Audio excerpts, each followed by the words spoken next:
Bom dia. Bom dia. 2 helicópteros ucranianos bombardearam um depósito de petróleo em território russo, na localidade de Belgorod, acusou o governador local hoje. As delegações de Rússia e Ucrânia retomam hoje as conversas por um acordo de paz de forma virtual.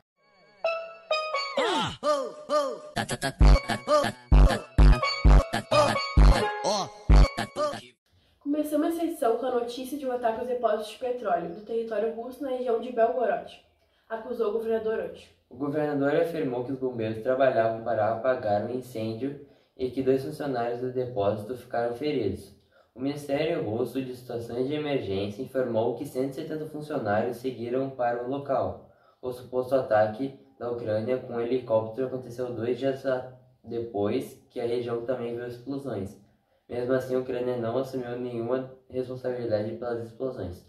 O ataque aos depósitos de petróleo em Belgorod, a 40 km da fronteira com a Ucrânia, conclui o 37º dia de guerra e pode complicar as conversas entre os países. Porta-voz do Ministério da Defesa da Ucrânia, Oleksandr Motuzianik, não confirmou nem negou se o país teve participação no ataque registrado na Rússia. Segundo ele, o governo ucraniano está realizando uma operação de defesa para repelir a agressão armada russa. E isso não significa que a Ucrânia deva ser responsável por todos os erros de cálculo e por todos os desastres. Todos os eventos que ocorrem no território da Ucrânia acontecem virtualmente sobre os conflitos repentinos.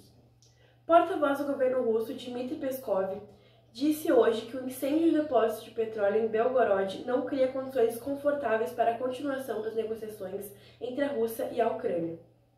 Segundo ele, o presidente russo Vladimir Putin já foi informado da situação. Peskov também negou que os 104 mil recrutas convocados pela Rússia serão utilizados no conflito contra a Ucrânia. Realmente lamentável. Fique agora com uma reportagem que diz sobre o crescente número de mortes dos menores na guerra, com a repórter Giovana Deus. Com o resultado da Rússia iniciado em 24 de fevereiro, mais de 143 menores foram mortos e outros 244 foram feridos. Quase 400 crianças foram afetadas na Ucrânia desde o início da agressão armada da Federação Russa.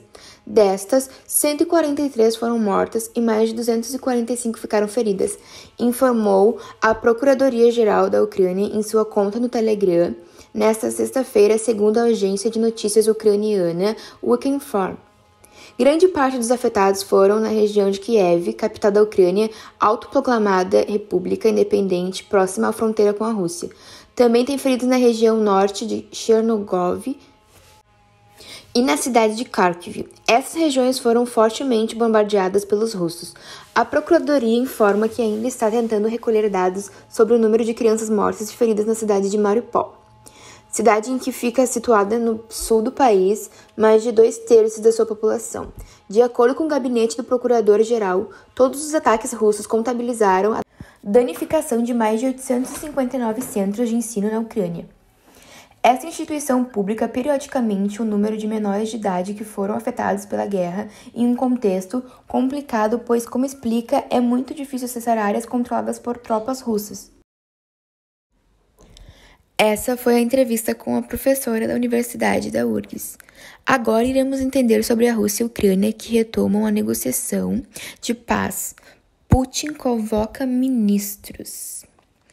As movimentações político-diplomáticas em torno da guerra na Ucrânia continuam pressionando os governos ao redor do mundo no 22º dia de conflito. Na manhã do dia 17 de março, russos e ucranianos retomaram por videoconferência a reunião que discute os pontos de uma possível cessar-fogo.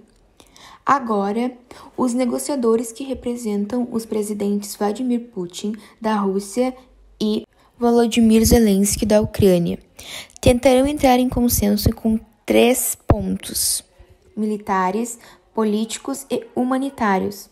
O mundo acompanha com atenção as conversas que ganharam mais fôlego após a divulgação do que seria um esboço para o acordo de paz. Em Moscou, Putin reuniu o gabinete ministerial e cobrou políticas para a Crimeia, anexada ao território russo em 2014, e para Donbas, região ucraniana separatista pró-Rússia. No início da reunião, Putin cobrou do governo políticas de infraestrutura e economia para as duas regiões. Essa é uma sinalização de que ele não pretende recuar no conflito. Uma das exigências de Zelensky para firmar um acordo de paz é justamente a devolução da Crimeia e a desocupação de Donbas. O presidente ucraniano quer que a configuração do território do país volte a ser como era em 1991, no fim da União Soviética. E falando mais sobre a reunião da ONU. Países ocidentais convocaram reunião emergencial. Reino Unido, Estados Unidos, Albânia, França, Noruega e Irlanda pediram a cessão. A Rússia está cometendo crimes de guerra e atacando civis. A guerra ilegal da Rússia na Ucrânia é um perigo para todos nós, justificou a missão diplomática britânica da ONU em comunicado. O país, liderado por Vladimir Putin, já foi duramente criticado no Conselho de Segurança e teve uma resolução que condena a guerra aprovada em reunião extraordinária da Assembleia Geral da ONU. Sobre os prejuízos, o governo ucraniano fez novos apelos para um cessar-fogo na quarta-feira de 16 de março. A administração do presidente Volodymyr Zelensky citou o drama dos civis atingidos pela guerra e avisou que reconstruir o país hoje custaria ao menos 500 bilhões de dólares.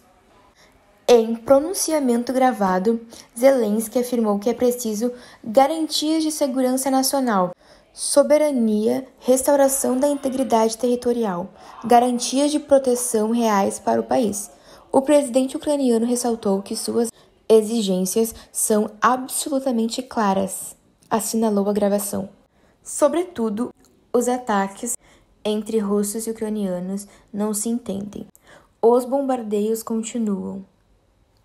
Civis e áreas residenciais voltaram a ser alvejados durante a madrugada, pelo horário de Brasília. O país liderado por Volodymyr Zelensky viveu mais de uma noite de intensos bombardeios. Um prédio de 16 andares foi atingido por partes de um míssil destruído em Kiev. Uma pessoa teria morrido e outras 3 ficaram feridas. Ao todo, 30 moradores foram resgatados do local. Kiev e cidades do sul ucraniano que dão acesso ao Mar Negro, importante rota comercial, são as mais afetadas pelas investidas russas. Em 22 dias de guerra na Ucrânia, a Rússia perdeu 7.000 soldados no fronte. Outros 14.000 militares ficaram feridos durante os bombardeios iniciados em 24 de fevereiro. Os números são uma estimativa dos órgãos de segurança dos Estados Unidos e foram repercutidos por agências internacionais de notícias. A Ucrânia informou que abateu ao todo 10 alvos russos nas últimas 24 horas, segundo o comandante-chefe das Forças Armadas do país, Valery Zaluzny. Um avião russo Su-25 foi destruído e um Ka-Su-35 atingido no céu na região de Kiev, capital da Ucrânia. Good morning, everyone. I am here with the University Isabella Correa. Good morning. She will help us understand a little more about this one. Why is Russian interest in Ukraine territory? Ukraine is one of the main economies in Eastern Europe. Industry and mining are important to Ukraine's economy. Factories produce iron, steel, locomotives, tractors, chemicals, and other goods. Mines provide coal, iron ore, salt, sulfur, and other minerals. Ukraine also has natural gas and oil reserves. In which economic circle does Ukraine excel? It excels in gas and agriculture. All gas pipelines in Europe pass through Ukraine. Ukraine is one of the biggest cereals exports and also one of the biggest wheat producers. What is the crisis that Ukraine is currently suffering? The crises are: it is still trying to get closer to the European Union, and this continues to irritate the Russian government.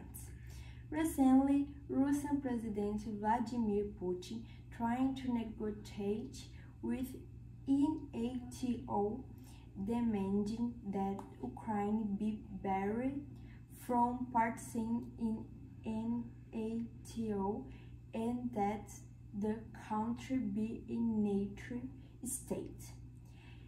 The Donetsk and Luhansk regions are recognized by Putin as independent.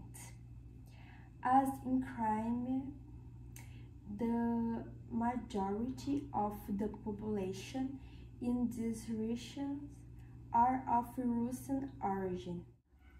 Is there any organization like an NGO that Russia is a member of? There is the CTO. Is the military alliance commanded by Russia and created to make up for the absence of mutual protection in Eastern Europe after the end of the Warsaw Pact.